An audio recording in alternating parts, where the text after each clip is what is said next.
नमस्कार, जय हिंद, जय भारत साथियों। मैं राम मिलन मौर्य, भारतीय सदस्य, राष्ट्र सलाहकार समिति, अखिल भारतीय परिवार पार्टी, संयोजक, हरियाणा प्रदेश। दोस्तों, आज मैं आप लोगों के सामने एक बहुत महत्वपूर्ण मुद्दा लेकर आया हूँ। आज हमारे देश का किसान त्राहि त्राहि कर रहा है। आज हमारे देश का अन्नदाता इतना मजबूर हो गया है कि वो अपनी बात भी नहीं रख पा रहा है। देश में सरकार ने सितंबर में 3 काले कानून बनाए।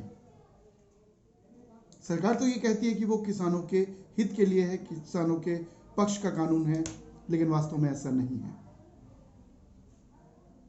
वो 3 कानून क्या है? पहला कानून तो ये कहती है कि जो आज मंडियां चल रही है, किसान उसके बाहर भी अपनी फसल बेच सकता है। लेकिन दोस्तों, सोच के देखिए, अगर किसान अपनी फसल बाहर बेचता है और वहां पर मनमाने तरीके से लोग उनकी फसल खरीदेंगे, शुरू में तो शायद 2-4 पैसे उनको ज़्यादा मिल भी जाएं, लेकिन आने वाले टाइम में क्या होगा? धीरे धीरे वो सरकारी मंडियां खत्म हो जाएंगी। सरकार कहती है कि हमने इसलिए किया कि जो मंडियों में कमियां हैं, उन कमियों की सुधारा जा सके, क्योंकि मंडियों में किसानों को सही कीमत नहीं मिलती। तो वास्तव में उसका सुधार किस तरीके से हो पाता कि मंडियों में जो लोग किसानों की कीमत तय करते हैं, उसमें सुधार किया जाए। आज देश में मंडियां बहुत कम हैं। हर 5 से 10 किलोमीटर पर एक मंडी होनी चाहिए थी, जहां पर किसान आसानी से अपनी फसल पहुंचा सकता था। लेकिन ऐसा करने की बजाय साथ में ही निजी हाथों में यह अधिकार दे दिए गए कि वो किसानों के अनाज खरीद सकते हैं। आने वाले वक्त में क्या होगा दोस्तों? किसान, क्या छोटा किसान उन लोगों तक पहुंच पाता है? नहीं पहुंच पाता। आने वाले समय में बहुत ज़्यादा दिक्कत और परेशानी किसानों के लिए होने वाली है, क्योंकि धीरे धीरे जो मंडियां हैं, वो सरकारी मंडियां बंद हो जाएंगी और सारी फसल किसानों के हाथ में होगी, जमींदारों के हाथ में होगी, मजबूत जमींदारों के हाथ में होगी, पैसे वाले लोगों के हाथ में होगी, और वही उसकी कीमत को निर्धारण करेंगे। किसानों से कम कीमत पर खरीद कर ज्यादा कीमत पर लोगों को बेचेंगे। दूसरा बनाया उन्होंने जमीन एग्रीमेंट, जिसमें कहा गया कि जो किसान अपनी जमीन रेंट पर देना चाहते हैं, एग्रीमेंट करके किराए रेंट पर देंगे, और जमींदार जो होंगे, पूंजीपति जो लोग होंगे, उनकी जमीन किराए पर लेकर उसमें फसल उगाएंगे और उसकी जगह उनको उसका किराया देंगे। दोस्तों, आने वाले समय में क्या लगता है आपको कि आम इंसान, आम किसान के पास अपनी जमीन रह पाएगी? क्योंकि बड़े बड़े जितने पूंजीपति हैं, वो उन जमीन का अधिग्रहण करेंगे और किसानों को कुछ भी मिलने वाला नहीं है, और जो फसल होगी, जो अनाज होगा, वो अपने मनमाने दामों पर बेचेंगे। आखिर ऐसा क्या कारण है कि आज देश के उद्योगपतियों को देश के किसानों की जमीनों का अधिग्रहण करने का कारण मिल गया? क्यों ऐसा करना चाहती है? धीरे धीरे वो किसानों की जमीन को अधिग्रहण करेगी और उसके बाद उनको उससे बेदखल करेगी। दोस्तों, आज तीसरा कानून बनाया गया कि जो वस्तुएं हैं, जो जरूरी एसेंशियल वस्तुओं का जो नियम बनाया गया, कुछ सामान उस लिस्ट से हटा दिए गए जो कि जरूरी सामान थे। दालें हैं, आलू है, प्याज है, मसाले हैं, ये उनसे जरूरी कम्युनिटी से हटा दिया गया। इस नियम के तहत पहले क्या था कि कोई भी व्यक्ति इन आवश्यक वस्तुओं का अगर भंडारण करता है तो उसके खिलाफ कानूनी कार्रवाई की जाएगी। लेकिन इस कानून को हटाने के बाद क्या होगा कि जितने भी पूंजीपति हैं, उन सारे वस्तुओं का अधिग्रहण करेगी, उन सारे वस्तुओं का भंडारण करेगी, और जब बाजार में कीमत आसमान पे होगी तो उसको अपने रेट के अनुसार बेचेंगे। इसमें सरकार क्या कहती है कि किसान आज़ाद हो जाएगा, अपनी मर्जी से जब बेचना चाहेगा तब बेचेगा, जब कीमत कम हो तो ना बेचे, कीमत ज़्यादा हो तो बेच दे। तो क्या लगता है कि आज गरीब किसान के पास भंडारण की व्यवस्था है क्या?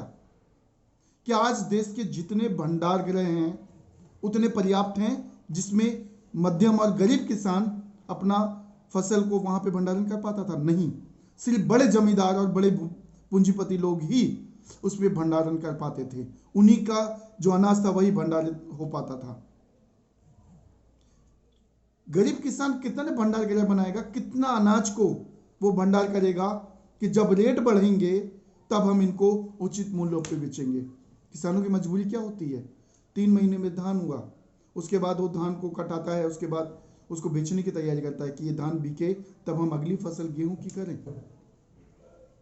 तो क्या वो 3-3 6-6 महीने एक साल भंडारण कर पाएगा? मध्यम किसान नहीं, उसको एक फसल के बाद दूसरी फसल की चिंता होती है।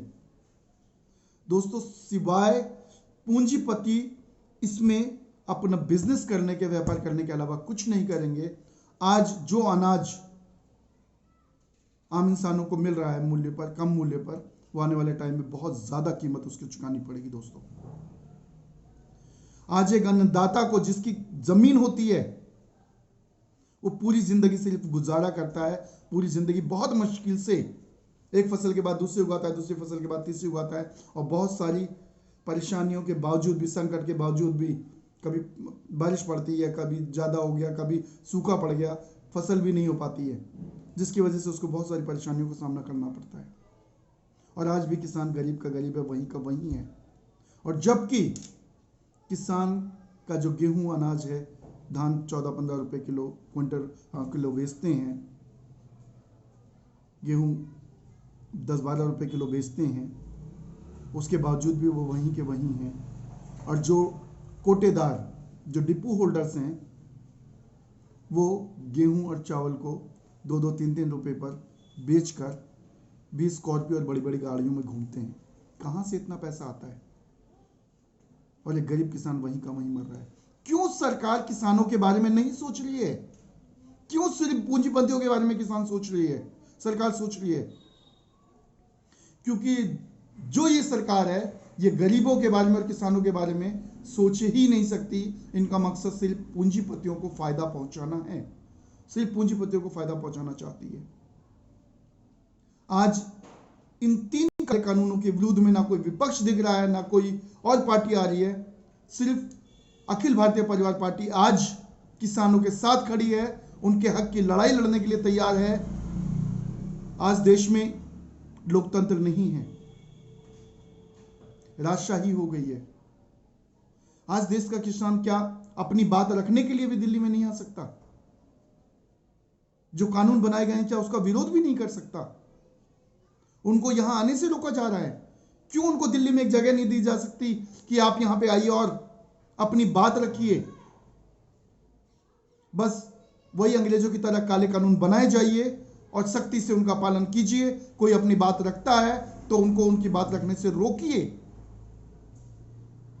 अखिल भारतीय परिवार पार्टी पूरी तरीके से किसानों के साथ है, उनकी इस लड़ाई में हम उनके साथ हैं। अगर दोस्तों आपको भी लगता है कि किसानों के लिए बनाए गए कानून गलत हैं, तो मेरी आपसे अनुरोध है, विनती है कि आप भी उनके साथ खड़े हों, तन मन धन से हर तरीके से खड़े हों, उनकी आवाज़ पूरे देश में फैलाइए।